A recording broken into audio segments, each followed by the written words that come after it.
Je suis bien contente de vous voir. On se voit tous les dimanches à 18 h sur Instagram et sur Facebook pour un petit live des recettes personnelles, des sujets que mes clientes enfin les questions que mes clientes me posent. J'essaie d'y répondre en direct parce que ça peut être utile pour d'autres personnes. Le sujet est intéressant, c'est comment ne pas se décourager.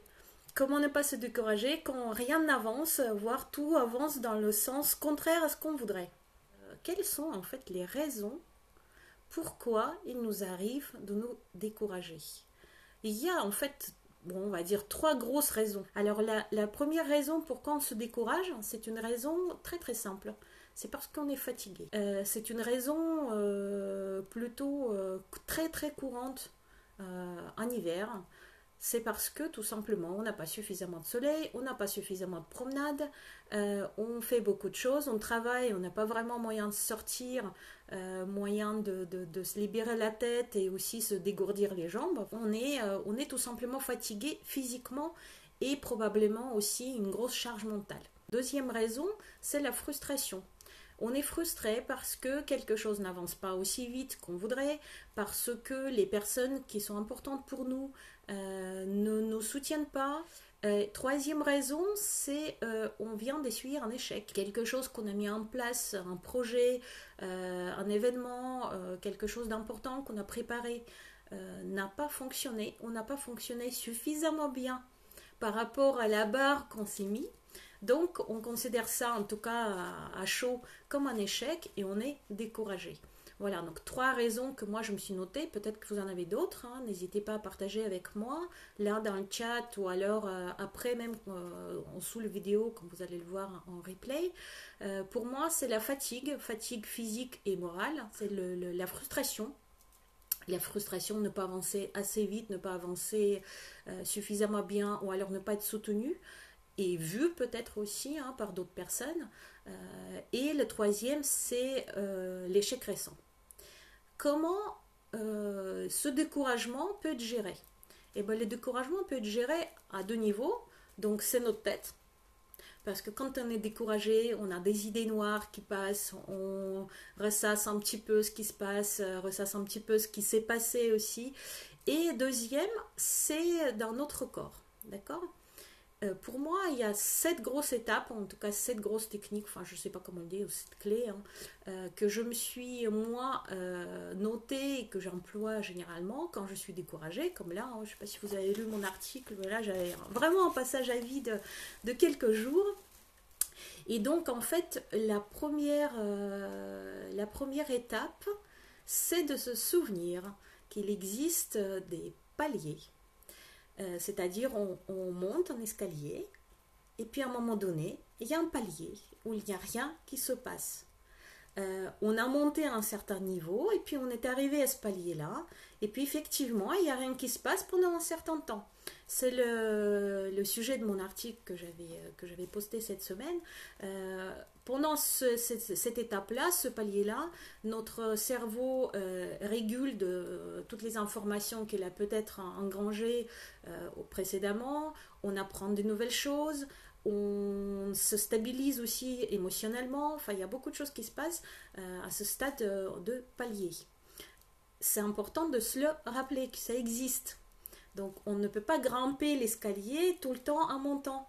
À un moment donné, le palier va arriver. Il faut juste se rendre compte. Ça, c'est une première étape. Il existe aussi une théorie qui parle de la courbe comme ça, en sinusoïde. On dit qu'il existe au moins 5 étapes de chaque projet. Première étape, c'est l'optimisme sans raison. Quand on est tout fonctionne, enfin tout nous paraît facile, on se lance, on achète des nouvelles baskets pour courir, tout est rose. Après arrive le pessimisme informé. C'est quand on commence à comprendre que c'est pas aussi simple et pas aussi rapide qu'on aurait pu penser. Donc ça c'est la deuxième étape. Et troisième étape, bah, c'est le trou. Hein. C'est le palier quand on monte ou alors c'est le trou quand on descend. Ça dépend des théories. Donc en fait, c'est ce niveau-là où on est généralement découragé. Et la plupart du temps, enfin il y a beaucoup de fois, on va même abandonner et sortir de ce projet. Et ensuite arrive l'optimisme informé. ça veut dire que c'est le moment où on comprend comment on doit réagir, comment on doit corriger nos erreurs peut-être, comment on doit s'y prendre pour ensuite arriver à la cinquième phase qui est le succès, la réussite, on y arrive, puis bon, ça va recommencer. Donc, première étape pour moi, quelle que soit la théorie que vous prenez, c'est de se rendre compte qu'on est à ce stade-là. Voilà, il faut l'admettre. D'accord? À partir de ce moment-là, deuxième étape, c'est de l'accepter. Se dire, ok, voilà, effectivement, je ne peux pas à ce moment-là être en pleine possession de mes moyens. Je me décourage. Les choses simples, faciles que j'arrive habituellement à faire, je n'y arrive pas. Et donc j'accepte que je vais passer cette étape-là. Je vais être un petit peu en bas de la courbe. Je vais tout simplement l'accepter dans ma tête. Une bonne façon pour accepter, pour admettre qu'on est à cette phase-là, c'est d'écrire. Si vous avez un carnet, si vous avez quelque chose, enfin un petit cahier où vous écrivez vos sensations, vos émotions journalières, peut-être vos kiffs et autres, c'est intéressant, vraiment très intéressant d'écrire ce que vous ressentez à ce moment-là, parce que ça permet en fait de vider la tête et de mettre les mots sur les émotions exactes qui arrivent à ce moment-là. D'accord? Donc deuxième étape, on accepte qu'on passe cette étape, enfin ce stade-là qui est découragement. La troisième étape pour moi, c'est de souffler. Là, c'est corporel, peut-être. La plupart du temps même, c'est de ne rien faire qui parle du projet, de l'objectif, etc. C'est vraiment de mettre de côté toute cette partie-là. Changer d'air, changer de lecture, changer de personne, si on peut rencontrer d'autres personnes. C'est vraiment de souffler, de ne rien faire dans la direction qui nous a mis dans cet état. D'accord? Donc si c'était par exemple un projet et qu'on est en bas de la courbe, bah, ce projet-là, on n'y pense pas, on n'en parle pas, en tout cas pendant quelques temps, un petit moment. D'accord? Et après, on arrive à une étape 4 qui pour moi, il faut commencer à générer l'énergie. Pour cela, chacun et chacune a ses propres ressources. Peindre pour certains, je pense à certaines de mes collègues qui font par exemple des aquarelles. Jouer de la guitare, je pense à moi. Aller promener dans les forêts, je pense à quelqu'un en particulier. À partir de l'étape 5, on va essayer de réaliser, de comprendre qu'est-ce qui a fonctionné au début du projet. D'accord? On parlait découragement, c'est peut-être un échec. Donc, si c'est dû à un échec, on va essayer de comprendre quelles sont toutes les choses qu'on a réussi, qu'on a déjà acquis, qu'on arrive à faire bien, parce qu'on va garder ça dans notre sac à dos. On va utiliser ça pour continuer ce projet, pour justement ne pas sortir en bas de courbe, ne pas abandonner, mais se maintenir et même essayer de remonter. Hein, parce que notre objectif, c'est pas seulement ne pas se décourager, ne pas sortir de projet, ne pas abandonner, mais aussi doucement reprendre la courbe montante. D'accord? Donc, cinquième étape, comme je dis, se rappeler de toutes les choses qui fonctionnaient, qui fonctionnent, qu'on sait bien faire, qui ont réussi, même si c'est des toutes petites choses, et on va même les noter, c'est encore mieux, pour que notre cerveau vraiment se rende compte. D'accord? Sixième étape pour moi, c'est qu'on va noter, comprendre, essayer d'imaginer toutes les façons pour corriger ce qui n'a pas fonctionné. C'est-à-dire, par exemple, si c'est un échec, imaginons, d'examen, et on se décourage parce qu'on pense que c'est toujours comme ça, qu'on n'y arrive pas, qu'on ne va jamais y arriver, etc., on va noter toutes les choses qu'on peut corriger. Comment on va entrer en salle d'examen la prochaine fois? Comment on va probablement se préparer à cet examen pour que ça se passe mieux la prochaine fois? Quelles sont toutes les choses qu'on peut prévoir pour que ça se passe mieux la prochaine fois, etc.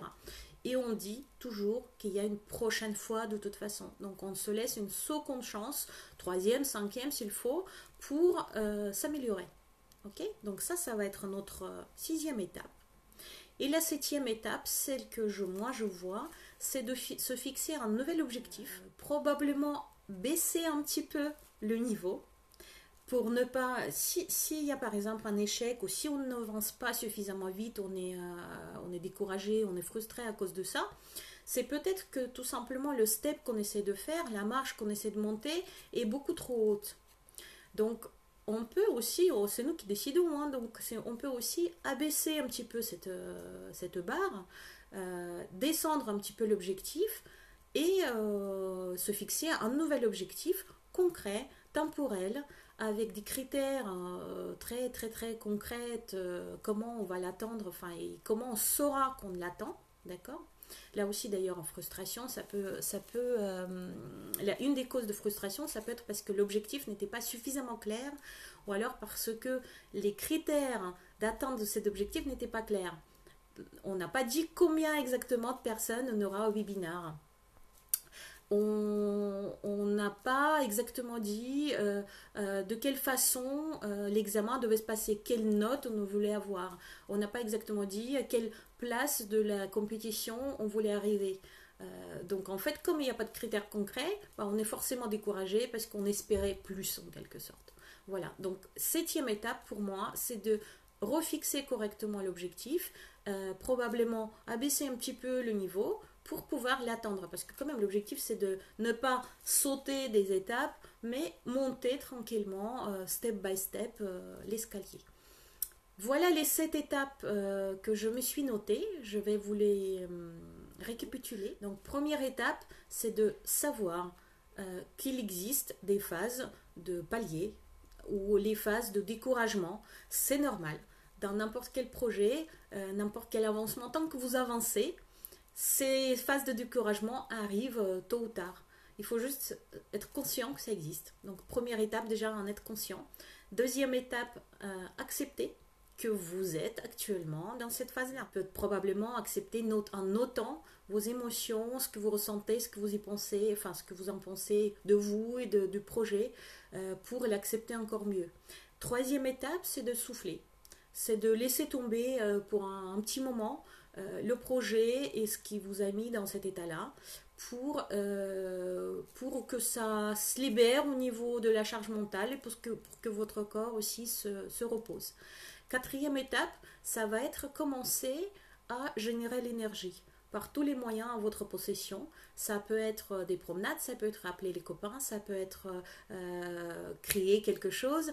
Voilà, les moyens sont vraiment multiples. Donc, on dit que cinquième étape, ça va être se rappeler et se marquer toutes les choses qui ont réussi. Concrètement, qu'est-ce que vous savez faire, qu'est-ce que vous arrivez à faire bien. Voilà, donc toutes les réussites en rapport avec ce qui vous a généré les découragements. C'est mieux. Sixième étape, ça va être essayer de noter, de comprendre, d'analyser comment on peut améliorer les situations, quels sont les leviers. Et les septièmes, ça va être se fixer un nouvel objectif, probablement abaisser un petit peu la barre et se dire aussi qu'on ne commence pas de zéro. Donc ça c'est important. C'est un nouvel objectif, mais on est déjà à mi-chemin quand même vers cet objectif. Et il y a aussi une huitième chose que moi je marque pour moi, et c'est quelque chose que je fais régulièrement. C'est pour ne pas se décourager, une bonne recette, c'est d'encourager les autres. C'est d'aider les autres dans les situations difficiles au même moment. Ça permet aussi de comparer notre problématique avec les problématiques des autres et aussi se sentir utile. Et ça, c'est une recette personnelle. Moi, concrètement, en vous faisant cette vidéo, je pense que ça peut être utile pour des personnes qui se trouvent, qui sont découragées en ce moment même. Peut-être que j'aide certaines. En tout cas, j'ai envie de le penser. Et c'est pour ça, par exemple, que j'organise des ateliers régulièrement sur Femmes des Territoires pour encourager les femmes comme moi, les entrepreneuses comme moi. Et justement, dans cette phase qui, là, pour moi, dure déjà depuis quelques jours, j'ai de nouveau programmé des ateliers sur Femmes des Territoires où j'anime régulièrement des ateliers bénévolement. Pour moi, c'est aussi une façon de sortir, moi, de ce découragement en encourageant les autres sur leur chemin. J'espère que cette vidéo et ce live vous a plu. J'espère que ça va vous être utile. En tout cas, n'hésitez pas à me poser des questions ou me noter vos commentaires. Ça m'intéresse vraiment, votre point de vue, peut-être vos recettes personnelles aussi par rapport au découragement. Qu'est-ce que vous aide? Je vous retrouve comme d'habitude tous les dimanches à 18h sur Facebook. Bon, ça va un petit peu ralentir sur Facebook, ça va être plus sur Instagram maintenant. N'hésitez pas à me rejoindre pour des sujets qui peuvent vous intéresser. N'hésitez pas à vous abonner à mon compte Instagram, à ma page Facebook, Vesselina Malum, coach de vie. Sur ce, je vous souhaite un très très très bon fin de dimanche. Et à bientôt. Gros bisous. Salut.